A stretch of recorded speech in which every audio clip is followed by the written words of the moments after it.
Hello, everyone, and welcome to the 32nd Annual Sedona International Film Festival. I'm your host, Carol Kahn. We are coming to you from the media studio at Yavapai College, and we'd also like to thank our sponsor, our title sponsor, Mercedes-Benz of Northern Arizona. And as always, the Sedona International Film Festival is the Filmmakers Film Festival. And joining me now is Christian Fry with one of his films. Please introduce your film. Good morning. Good morning. Well, you might have heard about the big question, where did COVID-19 come from? Yes. Was it the lab or nature? And I'm actually giving the voice to three scientists in the very, very, very center of these debates, speculations, rumors. You know, you might have read about it. Yes. I'm exclusively giving them a voice. And before we go into that, did you know, because I wanted to know about the scientists, did you know them or meet them personally throughout the film? Did you know them before you actually did the film? No, I didn't know them before. I was just interested in this virus, you know, which we Right. don't see and which did so much damage and, you know, kind of restricted our freedom. So I met them first on a Zoom interview in autumn 2020. I mean, that was Zoom time already, and then we wanted to start filming, of course, in 21, and we couldn't travel. So it took a while until we were able to shoot the film, mostly in Thailand. I didn't want to shoot it in China itself. Oh, interesting. So how long did the film actually take for you to do from beginning to end? 5 years. Took 5 years to put that film that we're getting ready to see right now, right? That's normal. It's normal. Yeah, for me. For you. Well, it's intense. I mean, it's really well done and well documented. So we do have a clip of it, so let's take a look at the film and then we'll talk more when we see the trailer. Week after week, we took bat samples and tested for SARS. After we found the origins of SARS, we began to warn that in the next 10 years, a new killer virus spread by bats will emerge.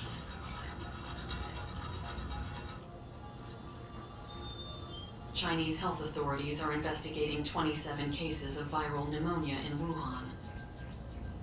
Now to be accused of being the cause of a pandemic is beyond irony. It's cruel, cruel, cruel.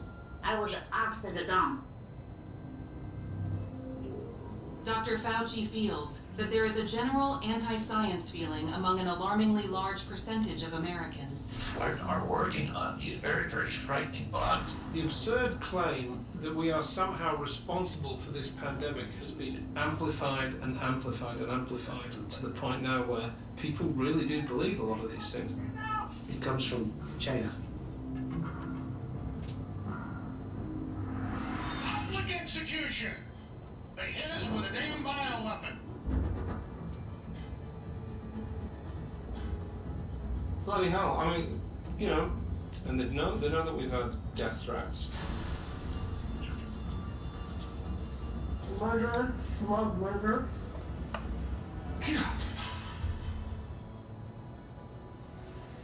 Do you have enough time to find the origins of coronavirus? As a member of the WHO mission to investigate the COVID origins, I've publicly stated that it was possible but extremely unlikely.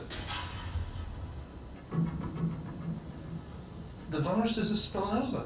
We're going to get another pandemic.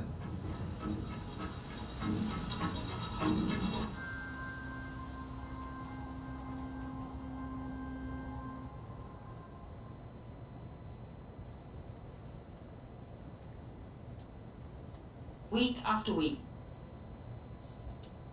So Kristen, tell me, going into doing a documentary and something as intense as this, since it was a whole entire global scenario, and the film is titled Blame, your thought process in going into it, did anything change over the 5-year time period that you put this together? So your belief system at the very beginning to at the very end, what changed for you? Well, that's a very good question because, of course, you know, I needed some time to trust my three protagonists as well, not them only trusting me, you know, that I got them exclusively on my camera. So if anything would have happened, like some information in one of the interviews kind of being in a contrast or in a contradiction to something else, I could have changed my narrative. I'm an independent filmmaker from Switzerland. You know, I was just really trying to go into this place which I call truthfulness. It's not an absolute truth, but there's so many indications, you know, Carol, today that this actually virus didn't come from a lab, and yet 65% of US Americans believe in the lab theory. It's the official doctrine from the White House. So I needed to be kind of sure, you know, what I'm doing, and yet I never had to change my mind or anything in the film. Right. So interesting, because you had 3 scientists, right, who pretty much worked with you, especially, I forgot her name. Zheng Shi. Yes. And so, you know, she like worked basically in the lab and was so self-assured as to the whole entire process of what happened. And amazing to watch her, right? So, you know, for you, you're talking about trust, and how easy or difficult was it for you to begin to trust what they were telling you? Well, you know, this is the nice thing in my workflow. I need not weeks, not days, months to do, reading. I speak with the specialist. I speak with everybody, basically. I had David Quammen. He lives up here in Montana with 80 snakes and a wife that he's working. And he is a very popular author of popular science books. And he interviewed 200 scientists over this COVID-19 period, also people who are believing in a lab leak. And he was, for example, a very important partner. So it's all about research to kind of get to a solid ground. Right. And, you know, the sad part of all of this, like, you know, I remember, and I don't want to give a whole lot away about the film, but the English, and again, I don't remember his name, but, you know, the British. Peter Daszak. Yes, thank you. He's based in New York. He's American, but he's British, yeah. Yes. And so just to watch, like, you know, even his career of something that he stood up for, you know, so vehemently, and watching him where it seems like the other 2 sort of went back to what they were doing, but he had a harder time with his career. Well, science is under attack, you know. The viruses don't care about that. The next virus will come, you know. We already have a Nipah outbreak in Asia. But yes, NGO EcoHealth Alliance was killed by this myth, if you want, you know. But I'm really happy to say that he got a new NGO, and the staff from EcoHealth followed him into the new NGO. He's working again, but that didn't look like that for a long time. Yes. While Zheng Shi in China, anyhow, she's really working, continuing to work. What a strange thing, you know, that it's actually we in our Western system, we are endangering scientists much more. It's difficult now for young people in this USA to kind of make a decision to go into science because science is attacked.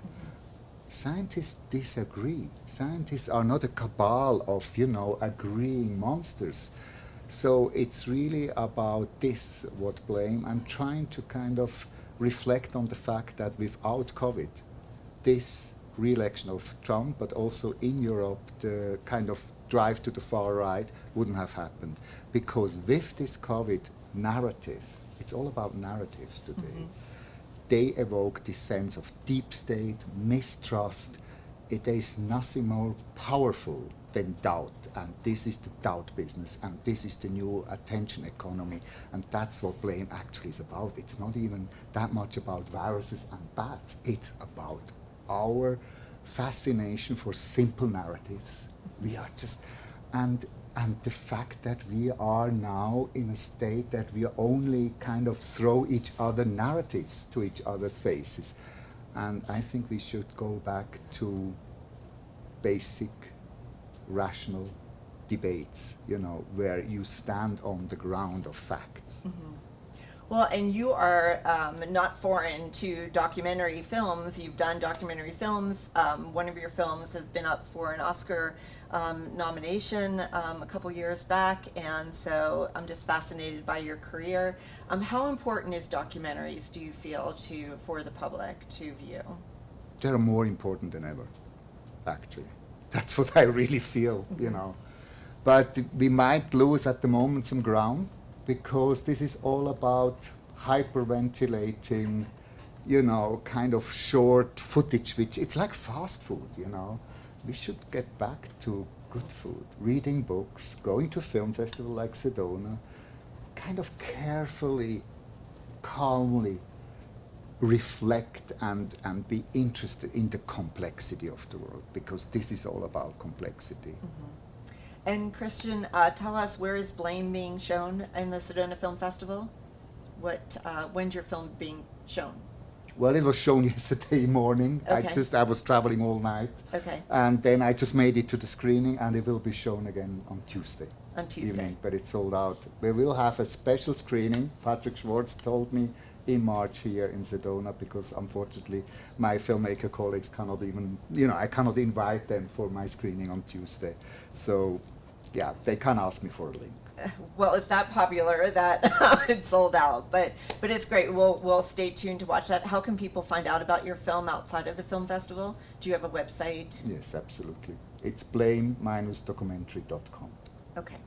Well, Kristen, thank you so much for being with Thank us. you. And I feel like I already know you. We had breakfast this morning at where we're staying, so that was a delightful time. So I appreciate you being here and being here at the Sedona Film Festival. So thank you. Pleasure, Carol. Thank you. And please continue to follow us on YouTube, where you'll see all of our interviews from the Sedona International Film Festival throughout the day and also throughout the week.